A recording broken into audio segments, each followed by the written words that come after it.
কাছে এবং দূরে বসে যারা আমাকে দেখছেন অথবা শুনছেন প্রত্যেককে শুভেচ্ছা। আপনারা অনেকে কিছু ওয়েবসাইটের অ্যাড্রেস আমার কাছে চেয়েছেন, যে ওয়েবসাইটে পাবলিশ করা হয়ে থাকে বিভিন্ন জবের বিষয়, এবং আপনারা চান সেখান থেকে আপনাদের ফিল্ডে কোনো জব চুজ করে আপনারা নিজে থেকে অ্যাপ্লাই করতে। ওয়েল, খুবই ভালো কথা, কিন্তু দুঃখের বিষয় হচ্ছে এটা যে এমন ধরনের কোনো সাইট হংকংয়ে নেই যে সাইটগুলি বিদেশিদের খুঁজে আনার জন্য ঢালাওভাবে অনেকগুলি জব তাদের সাইটে প্রকাশ করে বা অ্যাডভার্টাইজগুলি দেখা যায়, এমন কোনো সাইট হংকংয়ে নেই। তবে গুগলে সার্চ করলে আপনি যে jobs.db, জব হংকং, এ ধরনের কিছু আপনি পাবেন একদম শুরুর দিকেই। এগুলি যখন আপনি পাবেন, সেখানে যে জবগুলি আপনি দেখবেন, সেই জবগুলি আপনি অ্যাপ্লিকেশন করবেন না। কেন করবেন না?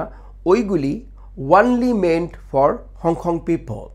সো তার মানে হচ্ছে ওই কাজগুলি পাওয়ার জন্য আনুষঙ্গিক যত যোগ্যতা আপনার থাকুক না কেন, তাদের দরকার এখানকার লোকাল পিপল, তাদের দরকার যাদের অলরেডি ভিসা রয়েছে, তাদের দরকার যাদের অলরেডি কাজ করার অনুমতি রয়েছে।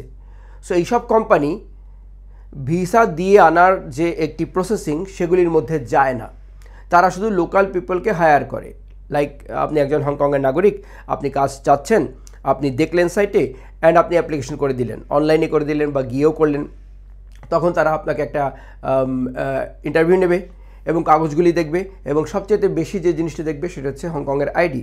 যদি এটি আপনার না থাকে তাহলে আগে আর কিছুই বাড়বে না। সো এটা হচ্ছে একদম প্রাথমিক জরুরত, যেটাকে মানে আপনাকে অবশ্যই মনে রাখতে হবে। তো তাহলে আপনার উপায় কি? আপনি তো ওই সাইটগুলিতে আপনার যে এক্সপার্টি আছে, যে আপনার যে বিশেষত্ব আছে, সেই বিষয় পাচ্ছেন না। উপায় হচ্ছে এটা, হংকংয়ের এমন অনেক কোম্পানি আছে যারা বিদেশ থেকে ফরেন এমপ্লয়ি তারা হায়ার করে নিয়ে আসে। আপনি আপনার সেক্টরে যে ফিল্ডে আপনি যোগ্য বা আপনার কাগজপত্র আছে, আপনি দেখাতে পারবেন, সেই কাগজপত্র নিয়ে সেই ফিল্ডের যে হংকং কোম্পানিগুলি আছে, ডাইরেক্ট আপনি তাদের সাইটে চলে যাবেন। এখানে তৃতীয় কোনো পার্টির সহযোগিতা আপনার নেয়ার কোনো দরকার নেই, এবং তারা এটা পছন্দও করে না। ডাইরেক্টলি আপনি আপনার সব যে সিভি বা আপনার যে ডিটেলস আছে সেগুলি আপনি তাদেরকে পাঠিয়ে দেবেন, এবং তারপরে যদি তারা মনে করে আপনার ভিসা সহ যাবতীয় সকল যে কাজগুলি, প্রসেসিংগুলি, তারা সেগুলি করবে, তারা আপনার সাথে যোগাযোগ করবে। তো এই হচ্ছে মূল কথা, যে direct go to that company যাকে, যে কোম্পানির আপনাকে দরকার রয়েছে। কিন্তু অ্যাভারেজ যে গুগল সার্চ দিলেই আসবে, সেগুলি আপনার জন্য নয়। আশা করি আমি বুঝাতে পেরেছি। ধন্যবাদ।